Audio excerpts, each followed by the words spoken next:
There are few Australians who can be called a genuine living legend, but Ron Barassi is without doubt one of them.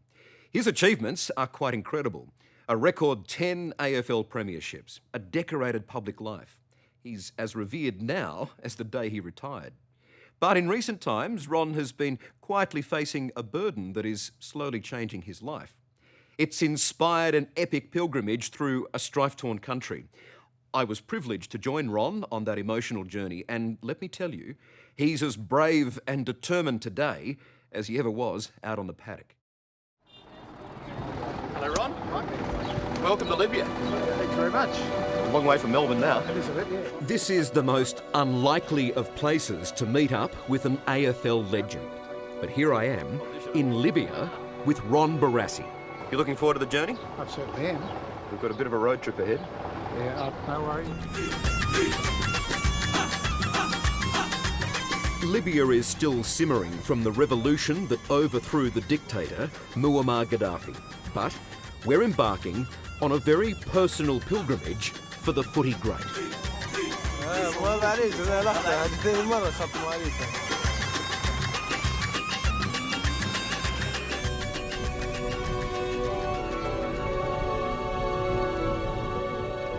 Ron's life changed forever on July 31st, 1941. That's when his father, Ron Sr., died here in Tobruk during World War II. Now, Ron the footy legend is making an amazing and difficult journey through this country to come here, to be reunited with his father, a war hero.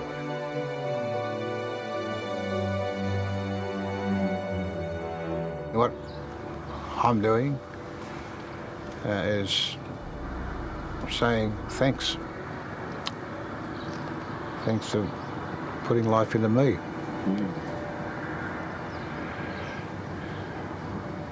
I not only carry his name, I carry his blood. And he did something that I believe he was very proud of, and I'm proud of it too.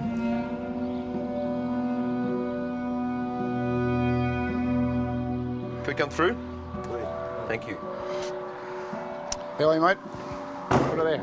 Tobruk's war cemetery is a sanctuary, the resting place for 559 of our men. Magnificent. This pilgrimage is all the more poignant because Ron is steadily losing memory. It is incredibly peaceful, though, isn't it? It is, yeah. Ron has brought his son, Ronnie, on this journey. This is the road here, guys. And there before them is Ron Sr. It is. Here we are. The Army Corporal from Victoria, killed when he was only 27.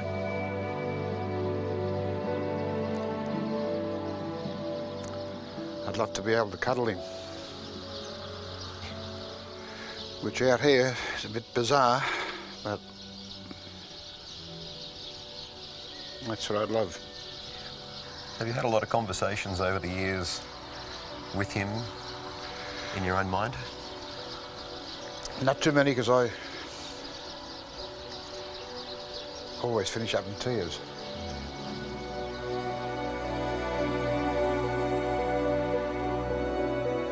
Ron was just 5 when his father was killed. And now, there's something he needs to tell his dad. As hard as it is. Well, Dad,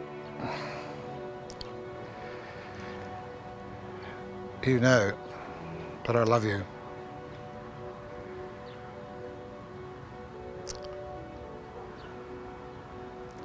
We never had the chance to do too much of love between father and son, but you know that I love you.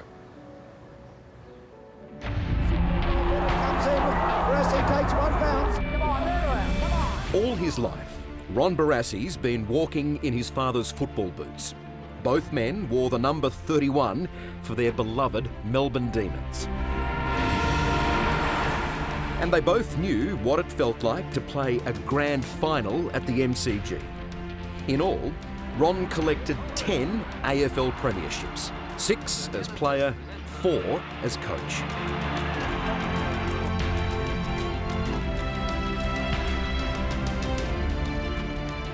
Gentlemen, here we are. Hello, Turf.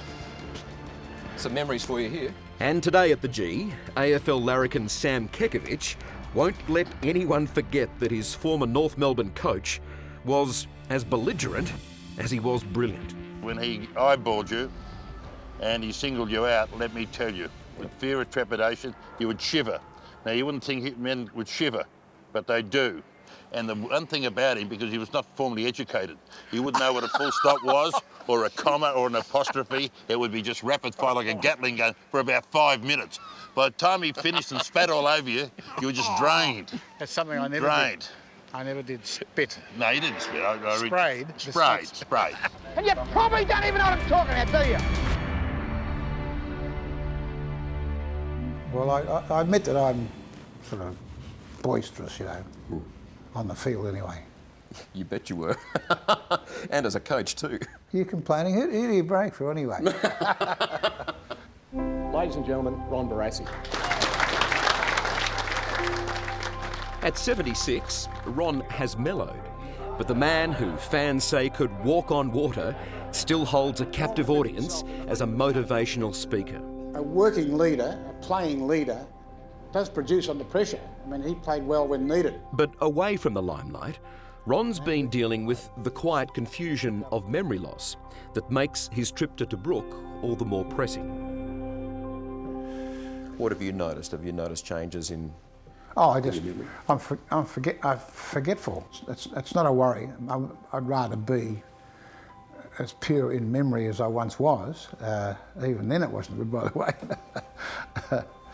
This cuff around your arm like so. In preparation for the rigours of our trip to Libya, Ron's getting a checkup. And physically, he's in great shape. That's fantastic. That's even better. This is sensational. But Ron's memory is not as strong as it was, particularly short-term recollections. Do you know the name of the hospital? No. Dinner last night. What about it? Can you remember having dinner last night? No. Okay.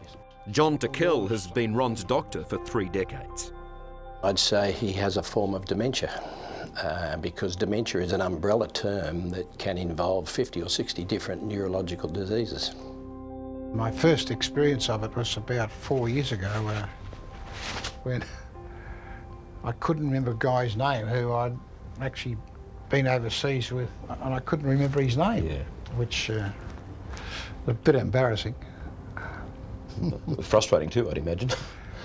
Well, I've gotten used to that. Yeah. Ron is surrounded by great mates, like Tony Healy, and when the gaps need filling, they step in. But Ron's usually first with a joke at his own expense. He's almost like your backup memory. Yeah. Well, not everything. I don't let him know certain things.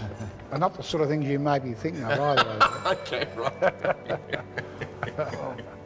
Ron, you've always been an open book and certainly a straight talker, but a lot of men who are suffering dementia don't feel they can talk about it. They're in denial. Not you, though.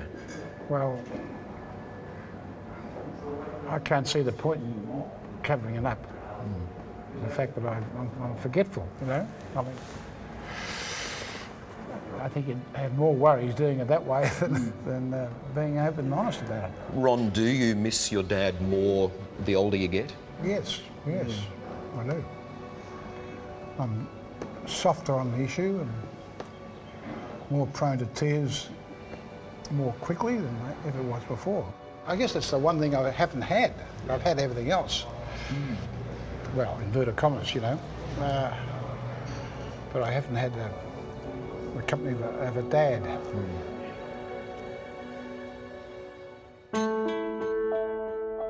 Ron doesn't remember the last time he saw his dad. He was only 4. The day after playing the 1940 Grand Final, Ron Sr. was shipped off to war. There were a few letters home, then that telegram. I can remember the telegram telling us that he had been killed. I'll never forget that.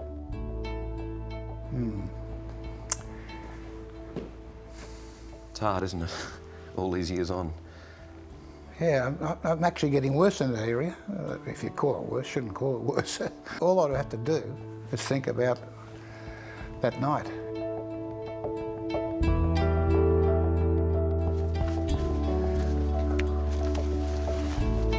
Now Ron's walking in his dad's footsteps, through the very trenches where the legendary Rats of Tobruk dug in against the Germans in 1941. The 8-month siege hamstrung Hitler's advance across northern Africa, but it cost Ron Sr. his life.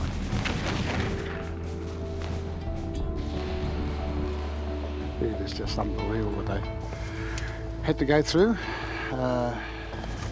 You have to overcome loneliness too. I mean, just they're stuck here. They're stuck here, and boy, oh boy.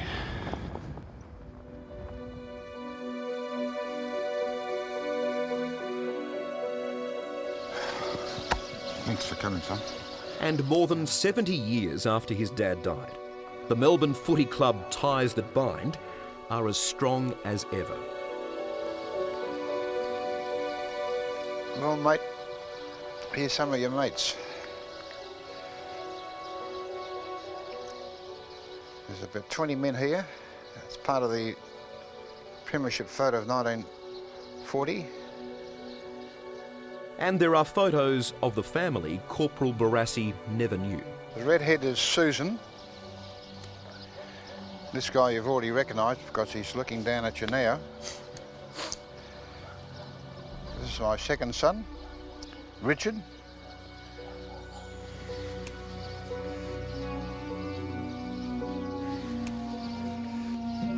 I think you would have made him very happy today. Yeah, I would think so.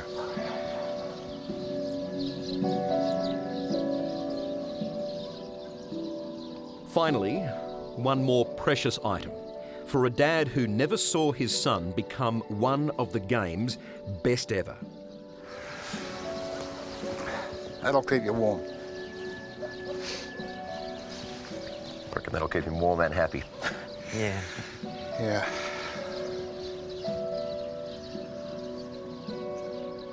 The Barassis are a family of heroes and legends, but out here in Tobruk, they are simply family. Grandfather, father and son. Good on you, Dad. It's like he's come into my life now. And I know he's my grandfather. He's my dad's dad. It's like he's a mate now. You've got a direct connection with him now. Yeah, and I feel that. And I'm the lucky one here. Because I came here with Dad, and Dad, he never had that opportunity. Ron, I think he would be overwhelmingly proud. He would be, Dad. Yeah, I'm not questioning that. I'm just overcoming a moment.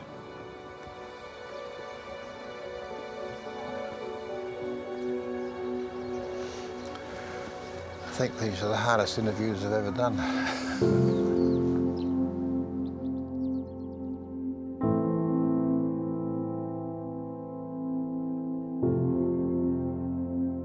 There's no doubt it's been a hard road for Ron to travel.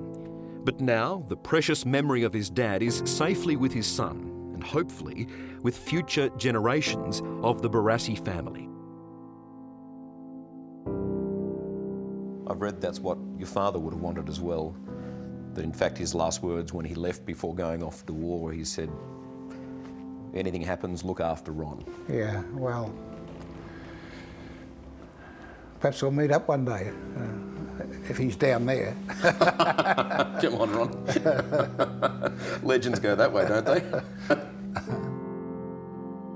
Hello, I'm I'm Amelia Adams. Thanks for watching 60 Minutes Australia.